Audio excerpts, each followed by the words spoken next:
Hello students, I am Rajesh Kumar Singh from Divine Public School, Monapur, Gorakhpur.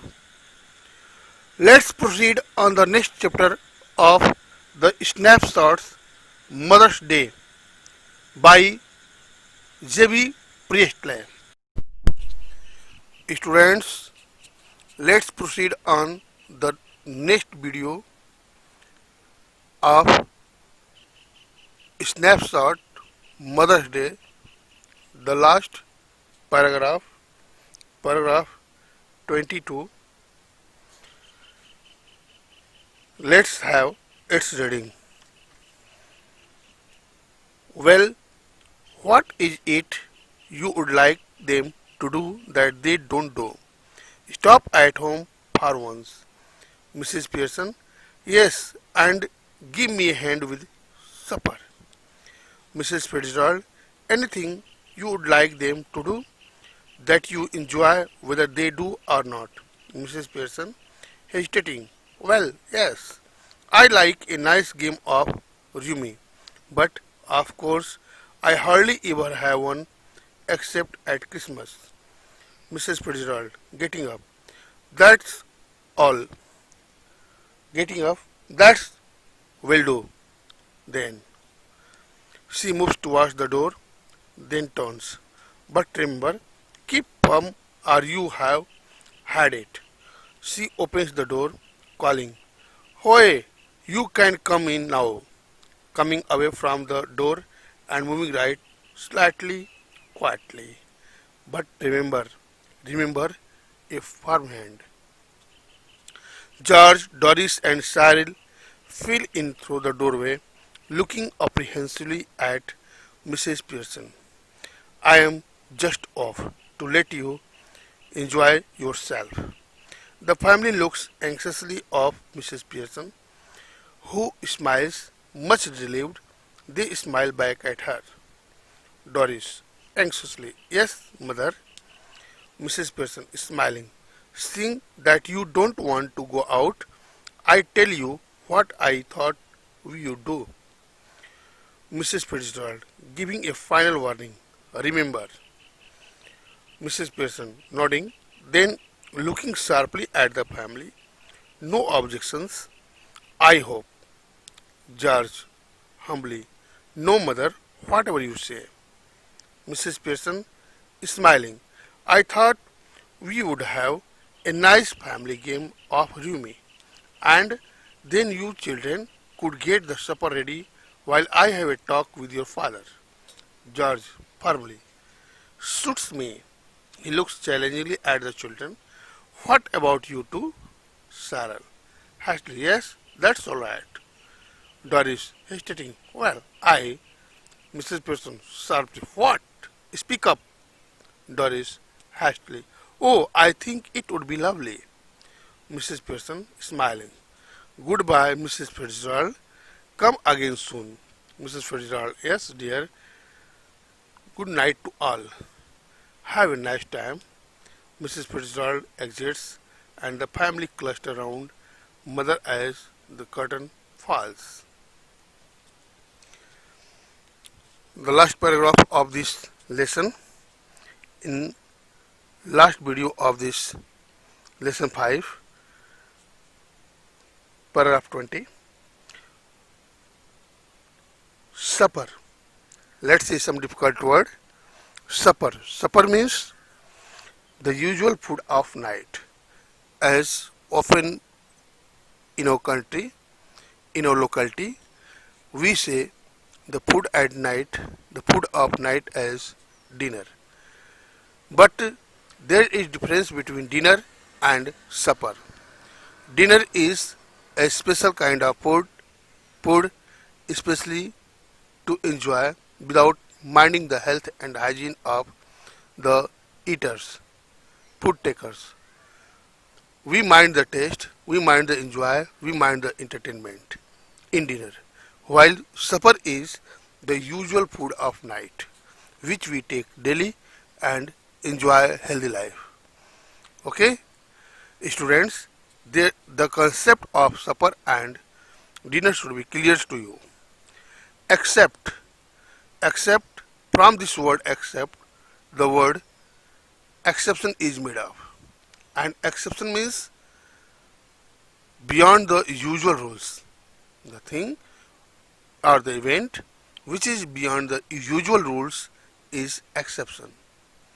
Okay, here except means beyond the usual routine or course, that is, in other words, beyond the law, that is exception. Slightly means a little. Slightly means a little. As the bottle was slightly bent. The bottle was slightly bent. Quietly means peacefully.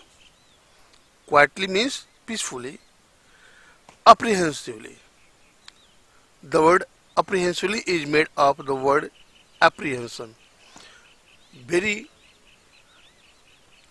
minute word, difference between apprehension and comprehension, as well comments, acknowledgement, whatever you see in the books. Apprehension means angsty about the future.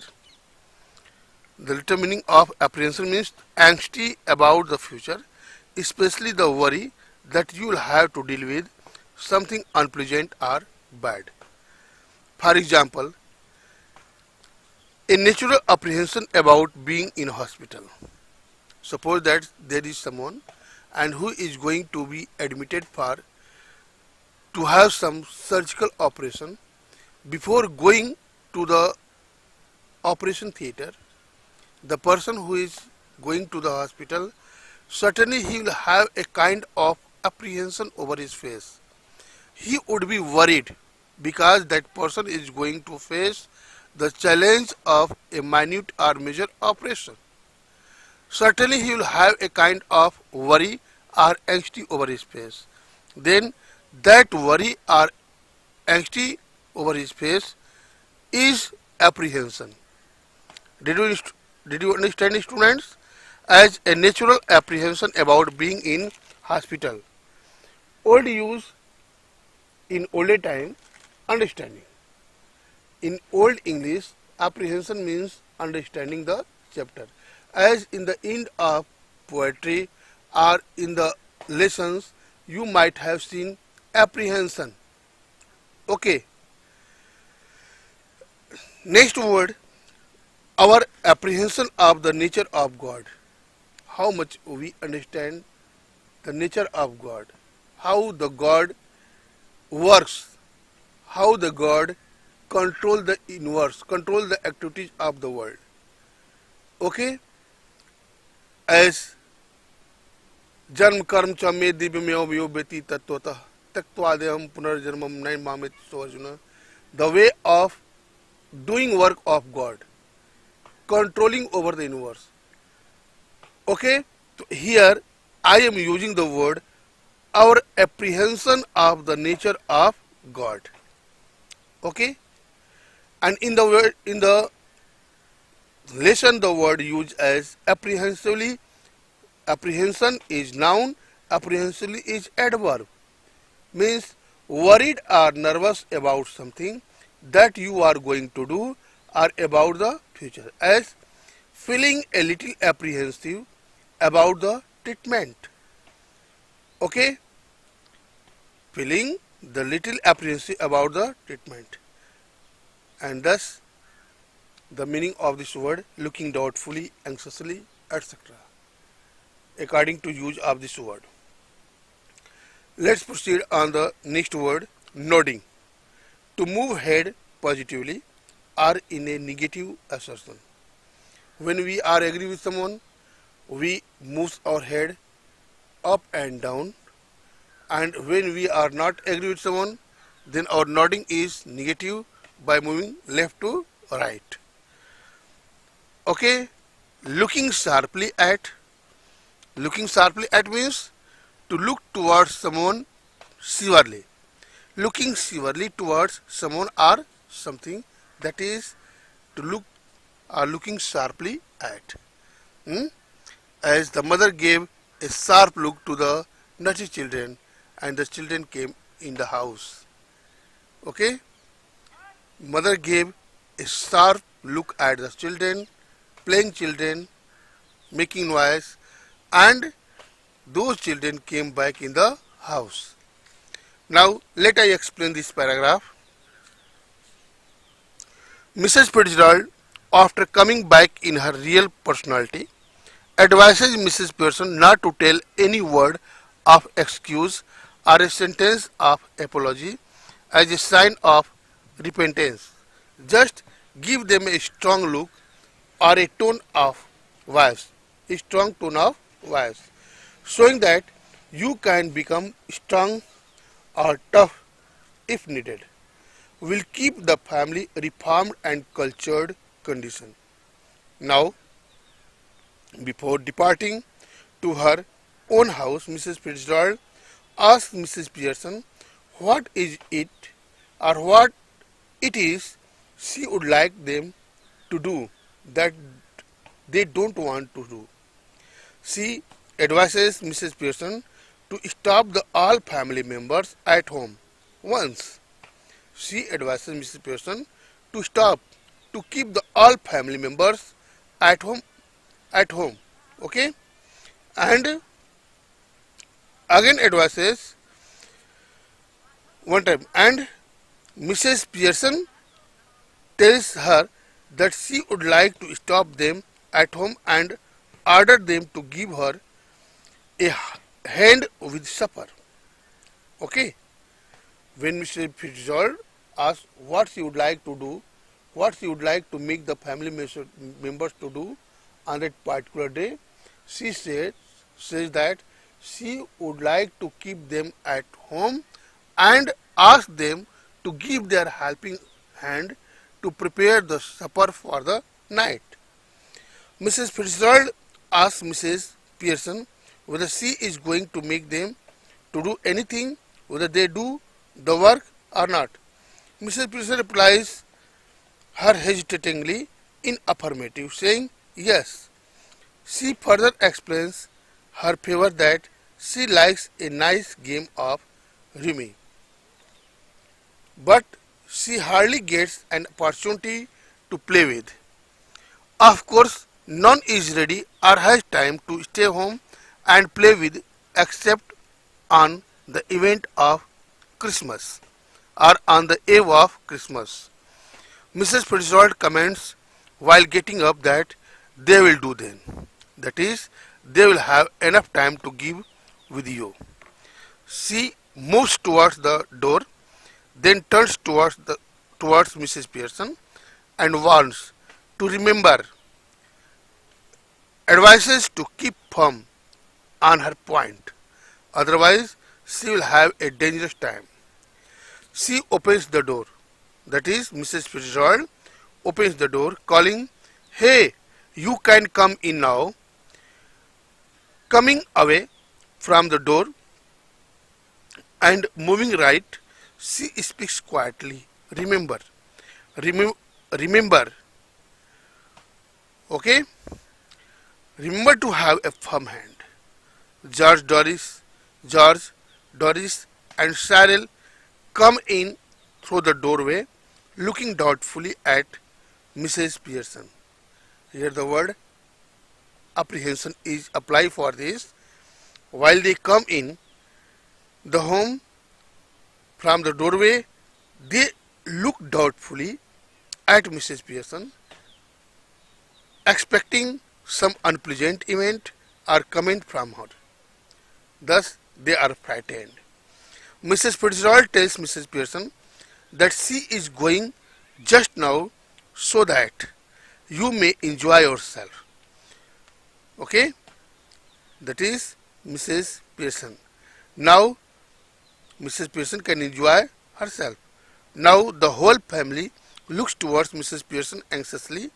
Mrs. Pearson gives them a smile. They feel much relaxed and smile back at her. Doris asks anxiously with Mrs. Pearson something but unable to speak. Mrs. Pearson comments, smiling, "Seeing that you don't want to go out, I tell you what I thought we will do. That is, If they don't want to go out, then she is going to tell them about the work, what they will do at home. Mrs. Fitzgerald at this moment gives a final warning. Remember, Mrs. Pearson nods positively at her advice and then looks sharply at the family, saying, "No objections? I hope nobody has any objections." George, very politely, in humble tone, tells her that there is no objections, mother. Whatever you will say will be executed, that is, performed immediately. Mrs. Pearson keeps a slight smile on her face, tells them that she thought they would have a nice family game of Rumi, and then the children, you children, could get the night meal ready during that time. I, the mother, will have a talk with your father. George, keeping a firm tone, says, "It suits me, that is, I accept it." He looks towards the children challengingly and asks what they think about it. Cyril, without thinking, speaks hastily that it's all right. Doris speaks hesitatingly. "Well, I..." She wants to tell something more. Then Mrs. Pearson interrupts, interrupts her sharply, saying, "What?" and orders her to speak up. Doris gets crushed down. Doris gets crushed down and speaks hastily, saying that she thinks it would be a lovely thing to do. Mrs. Pearson has a smile on her lips and bids goodbye to Mrs. Fitzgerald and requests her to come her home again soon. Mrs. Fitzgerald promised in affirmative, addressing her as dear, and speaks good night to all and wishes to have a nice time. Mrs. Fitzgerald exits off the stage and the whole family gathers round the mother, Mrs. Pearson. Now the curtain falls and the drama ends.